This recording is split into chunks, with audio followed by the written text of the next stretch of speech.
Hey, what's up? This is A-Cold-Wall here. I can never resist a futuristic looking sneaker nor an interesting collaboration, and this week, luckily, we have both of those with the Converse and A-Cold-Wall Aeon Active CX. A sneaker apparently in development for 18 months, so there's a lot that's gone into these and certainly a lot to talk about as well. There's two colorways, a silver and mineral colorway which is already released, and a black and green apple version which has yet to be released, but I happen to have right here. A retailer released them very briefly by accident and I managed to scoop up a pair, so thanks for that inadvertently. This colorway is officially releasing mid-May. I'll put the exact date on the screen, but that gives us a great chance to have a proper in-depth look at this colorway, as well as go into all of the other interesting details: fit, comfort, styling, all of that stuff, and a bit of background info about this shoe's creation too. So with that in mind, these retail at £150, I think around $170. Are they worth considering? Let's find out. First of all, we've got to pay attention to aesthetics because these are clearly not a regular looking shoe. The Aeon Active CX is a futuristic slip-on with technical and advanced construction. The paneling and multi-material build have more in common with sportswear performance shoes than the typical sock shoe that the Aeon might appear at first glance. Whenever you see a totally unconventional shoe, it's easy to have that very quick negative reaction to them, and I have to admit, even I had to take a little bit of time to properly get my head around these, but I think once you look at them, you can really appreciate the cohesive design, the attention to detail, and respect to the brand's vision, which all point to a high-effort collaboration, and give the viewer more to enjoy the more time you spend with them. Converging and separating forms along the upper here split this up in some quite unusual ways. What would be a tongue, for example, is bisected with a break in the two pieces of material, with the larger being attached at an angle which extends to the pull tab. The heel tab juts out at the opposite angle, creating a strange off-center look. Those lines are highlighted with 3M reflective piping around the panels, giving them this Tron-like outline in the right light. A curved toe cap in contrast color, which looks like it's clawing its way up the toe box, and this curved reinforced heel here, which seems to converge with the back of the heel, round things off on this shoe, literally. Previous A-Cold-Wall collabs have been very brutalist with these blocky, inorganic additions to the original shoe, and you'll see that in some of their mainline sneakers as well, like the A-Cold-Wall Shard. The overall form of the Aeon is far more fluid looking overall, and it's interesting to see the brand's design language evolving over time, which is consistent with their mainline clothing too, incorporating more of these kinds of shapes without losing the industrial edge that they're so renowned for. Indeed, we can still see that influence here. We've got this reflective stripe here which cuts off part of the toe box, which is all the more stand out in contrast to the curved lines around it. The white painted midsole trapezoid has a similar effect. Both of these remind me of road markings or industrial signs of some kind. Even the 3M detailing, which is both on this stripe and present throughout the shoe, is best known for industrial safety gear. The 3M, the white stripe, they make this shoe incredibly busy and maximalist with a design that is already very loud, but they also represent an essential link to the brand's identity that help define these as a uniquely A-Cold-Wall shoe, and it helps differentiate them from the other future sportswear type shoes on the market. Probably the closest thing I can think is the 11 by BBS Bamba 2 Low, which, might I add, are far more expensive than these. Brand identity is where we start to see divergence between these colorways. The black colorway here exclusively uses these relatively small elements of branding. You've got a Cold-Wall logo to the toe box, one on that midsole stripe, and one or two little bits of Converse branding too. Amusingly, the product code too bears the year 2021, testament to their extended development time. Those branding elements being relatively small gives a chance for the silhouette as a whole, the paneling detailing, and the contrast color to really take center stage as far as this shoe is concerned. The mineral colorway not only uses a louder palette, predominantly silver with this ethereal looking green sole, but also has a huge lateral branding stamp, not dissimilar to their most recent Dirt Mock colorway, and this semi-highlighted multi-logo type detail on the toe box as well. This feels similar to the reflective strips and other details that we highlighted earlier, these kind of industrial tooling marks, the kind of thing that you might see attached to a piece of building equipment to note its weight or precise material construction. I quite like that personally, but I'm glad that the colorways have more than just the color itself differentiating the two, giving you more reasons to prefer one over the other. And not to mention it's indicative of it being a high effort collaboration. They could have just replicated exactly the same branding from one colour to the other. You might say the black colourway is more wearable and overall more subtle, but the silhouette of course is just so loud that you might as well just pick the colour that you want rather than thinking purely in terms of wearability.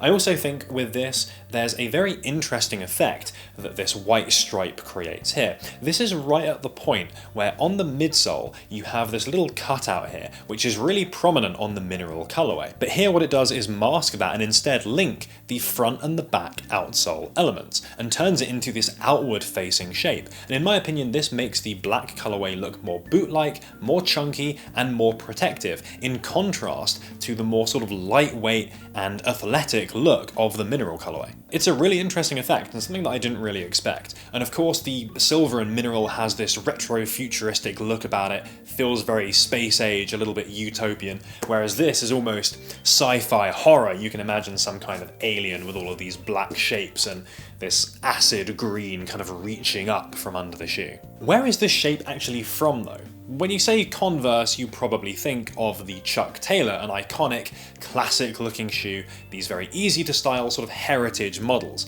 The brand of course is massively linked to those. Many of their designs kind of fit that template, so it's a bit of a surprise to see something like this which is so overtly futuristic and not just different to other Converse shoes, but other shoes, period. It's part of their CX line, which is essentially a space for them to present new and reimagined silhouettes, often with collaboration in mind. For example, the Converse and J.W. Anderson Run Star Hike got remixed and re-released into the similar CX Run Star motion. Interestingly though, the last A-Cold-Wall collab also saw a kind of remix into a non-collab version, but that wasn't part of CX. In this case, it seems like we will see a non-collab version of the Aeon CX Active, which presumably was developed kind of in tandem with this collab version.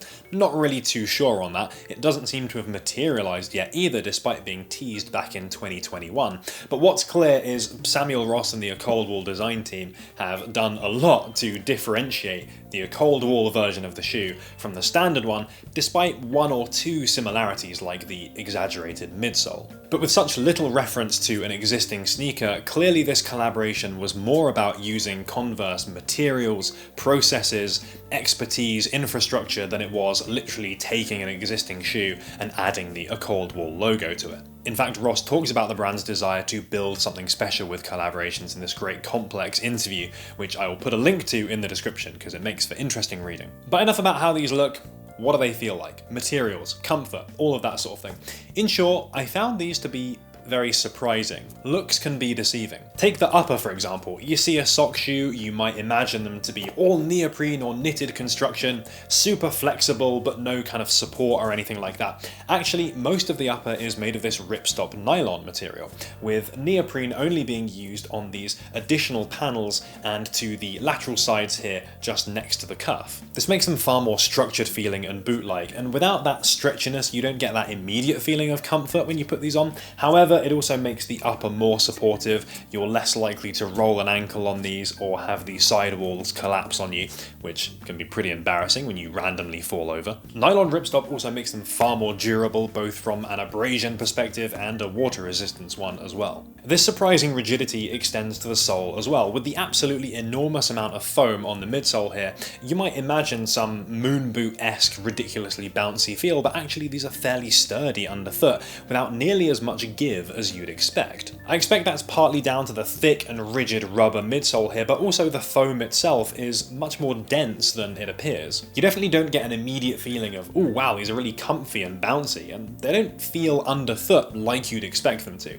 But that said, after wearing these all day, I don't have any complaints as far as comfort is concerned. They maintain a consistent level of comfort, they don't rub anywhere, they're not too constrictive or anything, and they're definitely more comfortable than the previous Converse and A-Cold-Wall collab. The crater foam, although it's been painted over, does still have occasional hints of other colours in there.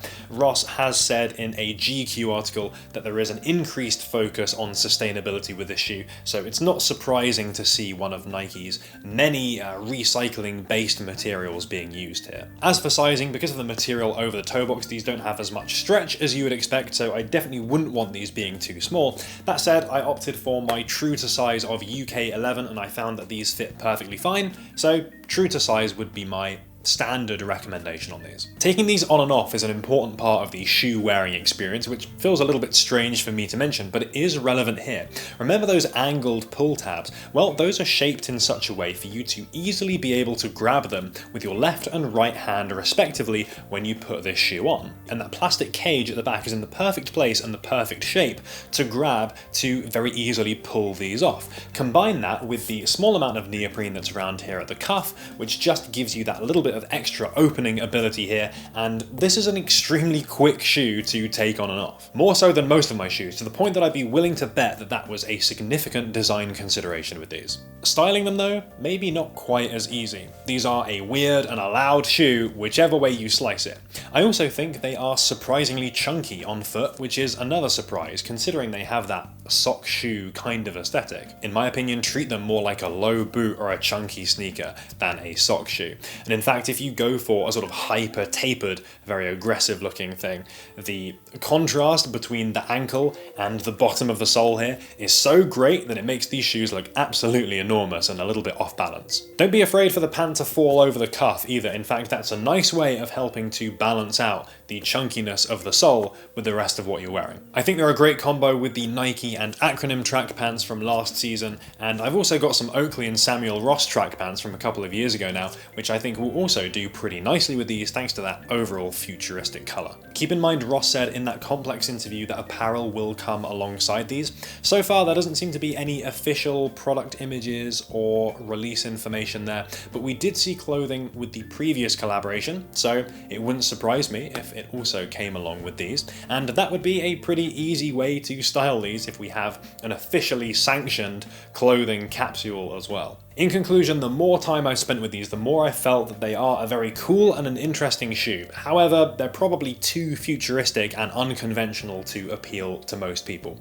But ones with the right wardrobe who already kind of fit this style, I'm sure you'll find things to like about them. They're doing enough new and interesting things that these make for a valuable addition to the space, even if you already own fairly similar things like the aforementioned Bamba Too Low. They also represent a development in A-Cold-Wall collaborations and applying their aesthetic and process to a shoe in kind of a new way. It's very different to the Vomero 5 that's come before, the previous Converse collaboration, the Air Force Ones back a few years ago. But you can still see common ground between all of them and between the collaborative shoes and their mainline clothing releases. They're never going to be the must-wear shoe of the summer, but I wouldn't be surprised if this inspired future releases in some way, maybe taking some of these different design elements or aesthetic touches and implementing them in a more sort of toned down or palatable way, and have those things appear on more conventional sneakers. On balance, I think the Vomero 5 is still the pinnacle for me, but I still like these a lot. But keen to hear what you think about them. Could you see yourself picking up this shoe or indeed the mineral colorway that's already released? And yeah, let me know if you've got any additional thoughts on these. Quite a strange looking shoe, very unconventional, but in my opinion, a lot to like, and I like the collaborative take on this where clearly a lot of effort has gone in. Shout out to Gyoza Man, and apologies, the facial hair has now gone. But if you enjoyed the more deep dive take on sneaker reviews, then do give the video a like. It is massively appreciated, really helps me out. And hey, if you haven't subscribed yet, then consider sticking around. We've got more technical type footwear and clothing reviews and other sorts of features every single week, so there'll be some more content that you'll probably like. So yeah, hit the button, we've got some more cool stuff. See you next time.